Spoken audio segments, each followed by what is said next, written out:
my name is Camran Mani. I'm the manager of student programs at the Harvard Art Museums. On behalf of the museums, I want to welcome everyone to this Ho Family Student Guide Tour with Jacqueline Zoeller.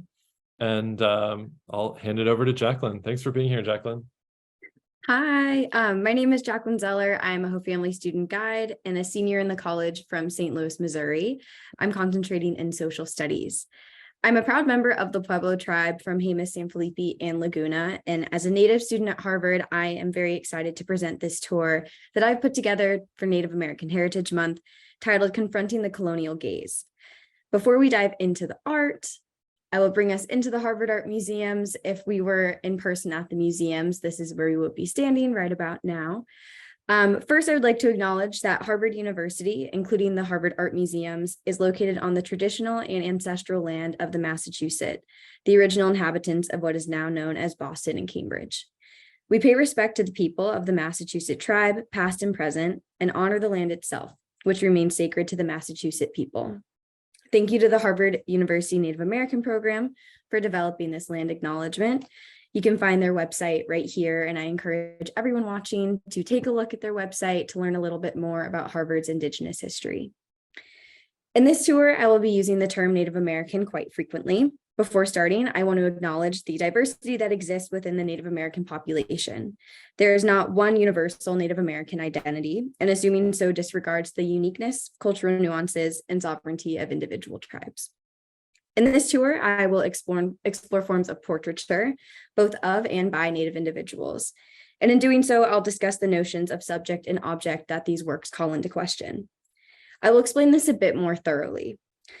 Subjects are an essential component of art.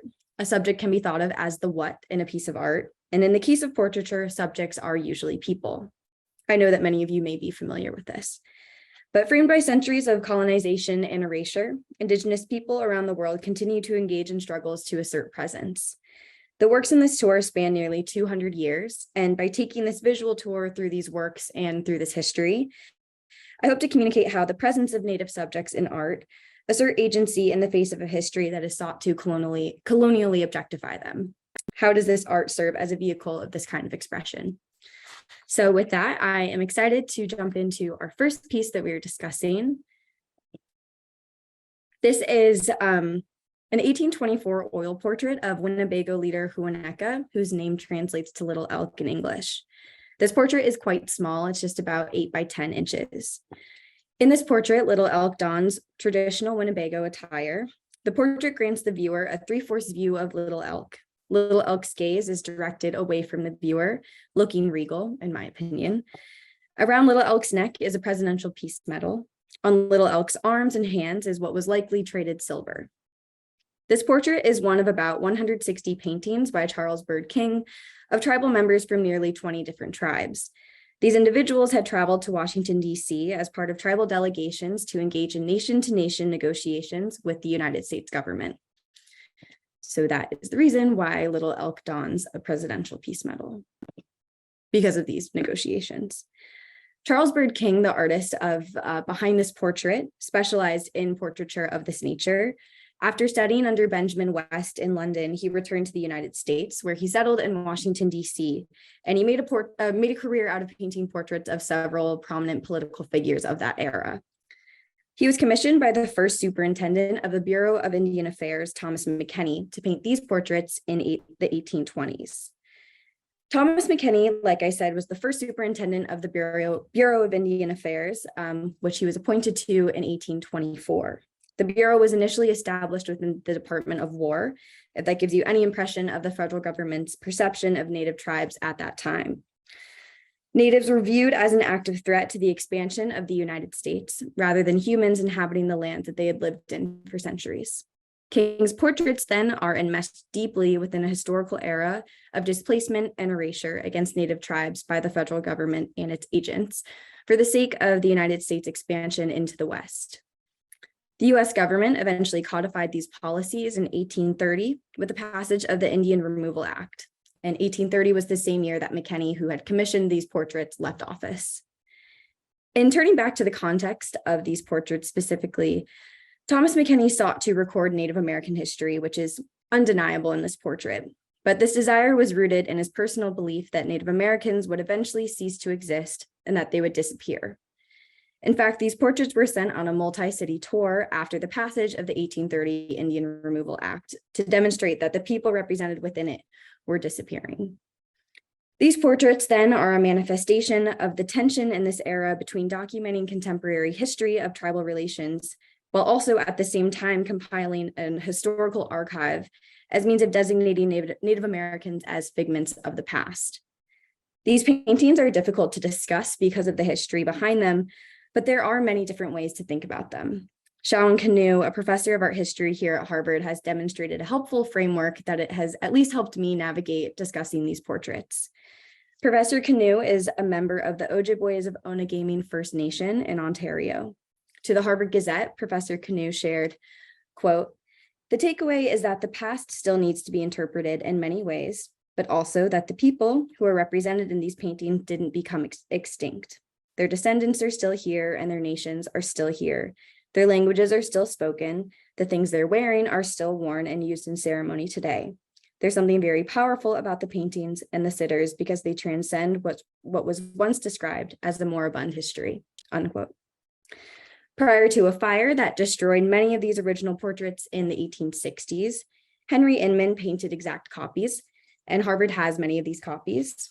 These Inman portraits have become the focus of recent conservation and curatorial efforts here at the Harvard Art Museums in partnership with the Peabody Museum, also on campus.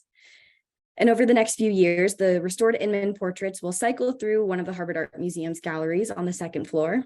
These labels will keep sitters' names in brackets, as McKenney took little care to ensure that the names were properly recorded or properly and respectfully designated to the sitter.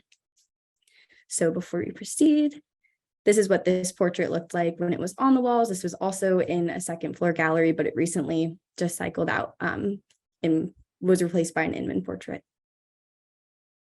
So from one depiction of a Native American sitter to another, I will now discuss a series of photographs by Apsáalooke Crow photographer Wendy Red Star. This photograph is titled Indian Summer, taken in 2006, and it's actually one of my favorites, and so I'm so excited to talk about it.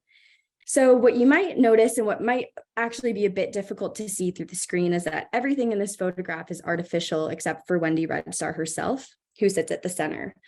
So there's a fake backdrop, there's a fake cutout deer, there's astroturf grass beneath Wendy herself. The work contrasts the last portrait in a couple distinct ways. First, because this is a self-portrait, Wendy is both artist and subject. She has full autonomy over this image. And next, because of Wendy's agency and because of this photographic medium, we are seeing a real person, how she seeks to represent herself in this image. But what are the choices that Wendy is making in this representation of herself? Well, if this photo reminds you at all of Native American dioramas you may have seen in natural history museums, that's exactly the point. Wendy Red Star grew up on the Crow Reservation in Montana, and she eventually attended graduate school at UCLA. And while in Los Angeles, Wendy Red Star was struck with a bout of homesickness, and so she turned to the Natural History Museum as a way of hopefully finding any kind of objects that would remind her of home and of her people. Wendy Red Star describes, however, how she was taken aback by the displays of Native Americans being placed in such close proximity to the dinosaurs. She felt like that placement in the museum was putting them into the past. So, drawing your attention closer into this image, Wendy Red Star, you can see, is donning an elk tooth dress, which is a traditional piece of attire in Apsáalooke culture. Historically, the elk teeth on this dress served as a status symbol of sorts for the person wearing the dress. It indicated their connection to skilled hunters or tradesmen, as there were only 2 of these eye teeth per elk. And if this were in a museum diorama, this dress would be merely an ethnographic artifact. But Wendy dons this traditional dress to communicate that this apparent artifact carries living meaning still today in ceremony. You can think of this photograph as a satirically historicized self-portrait. As both subject and artist, Wendy chooses to turn herself into an object. Her objectivity within this photograph is at odds with the humanness and the realism lent to the image by the photographic medium. We are seeing a real human, but in an artificial setting for the sake of drawing attention to the objectifying representations of Native Americans that have become common in museums and beyond. Ultimately, Wendy Red Star reminds her viewers here that Natives are here, that we are alive, and that our various cultures continue to thrive. Her gaze becomes a confrontation with her audience as she oscillates between subject and object before their eyes. In reclaiming this representation of Native people, Wendy Red Star reclaims a sense of agency for herself, her ancestors, and her relatives. This photograph, Indian Summer, exists as a part of a broader series, so you can see that she fills in the gaps with the other seasons too. I encourage everyone to look these up on our collections on the Harvard Art Museum's website. The screen does not really do them justice. They are so vivid and gorgeous, and a few of them are actually hanging on the second floor in the Harvard Art Museums if you're able to visit and see them in person. So with that, we're going to transition to our last stop of the tour, which is a work by Choctaw Cherokee artist Jeffrey Gibson. I'm thrilled to say that this is one of the first looks at this piece since it was acquired by the Harvard Art Museums this fall. It's so new to our collections, in fact, that a photo of it is not yet on the website. So take a look at it here while you can. Before discussing this work in all its specifics, I would like to frame this piece through Jeffrey's own artistic vision and comments that he has made in recent interviews. As a queer Native artist, Jeffrey Gibson's work grapples with and deconstructs these markers of identity. But about his work specifically as a Native artist, Gibson shares, quote, "I've been stuck in the same conversation for 20 years. That conversation is related to the histories of anthropology and ethnography and museology. There's no lighter space for Native people to talk in public," unquote. Gibson asserts that his work and their accompanying exhibition spaces become those lighter spaces for Native folks. He sees his work as means of finding joy and comfort in kinship. This piece, Red Power, is a lively assertion of presence. It evokes modern abstraction while also existing beyond it. Its vivid color pattern allow it to spring toward its audience, and its graphic patterns allude to both abstract expressionism and traditional indigenous pattern work and imagery. It even reminds me a bit of my own culture. This is a Pueblo wedding vase by Carol Lucero Gachupin, who's from Jemez Pueblo, which is where some of my family is from. And just to me, there are striking similarities in the line work here. The title, Red Power, alludes to the Red Power movement of the 1960s and 70s for self-determination for Native Americans. This movement sought for Native Americans to maintain autonomy over their land while also fighting for programs and policies that would benefit themselves. The term Red Power is attributed to Native American social theorist, activist, and writer Vine Deloria Jr. The Red Power movement is responsible for ending the federal policy of termination, which sought to strip away Native rights by not recognizing tribal citizenship. And if you could not tell before, Gibson has camouflaged the words Red Power within the image. You can see red written in the horizontal strip near the top of the canvas and power stacked near the bottom. Gibson overlaid these words with paper in a manner that distorts one's vision as the eyes oscillate between perceiving the letters as pattern and pure text. You can also see a red power patch in the bottom left corner. And in pointing out that patch, it seems like an appropriate time to draw your attention to the three-dimensionality of this work. Gibson is a collector of vintage objects. So near the center of the work are vintage beadwork medallions. Here's another angle. And the rest of the beadwork that you can see in blue and red is done directly onto the paper itself. It should be noted that beadwork is an essential practice within many Native American tribes and cultures, and so this piece is extremely tactile. Here's another three-dimensional element. And then this is also just to give you an impression of the piece's size. It's quite imposing, but it's also so vivid and so beautiful in person, and all you want to do is touch it, but obviously you can't.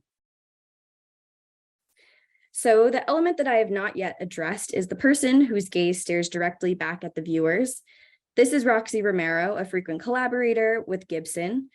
Their gaze pierces through the patterns overlaid on the piece, injecting life into the image. I find their gaze to be an essential element of this piece. Although paying homage to the historical Red Power movement, Roxy's gaze, combined with Jeffrey's own contemporary interpretation of Native traditions, like beadwork, for example, bring this piece so obviously into the present. This work asserts life, it asserts the presence of Native people today, and this presence it's a presence that is acutely aware of a history and a necessary future of resistance.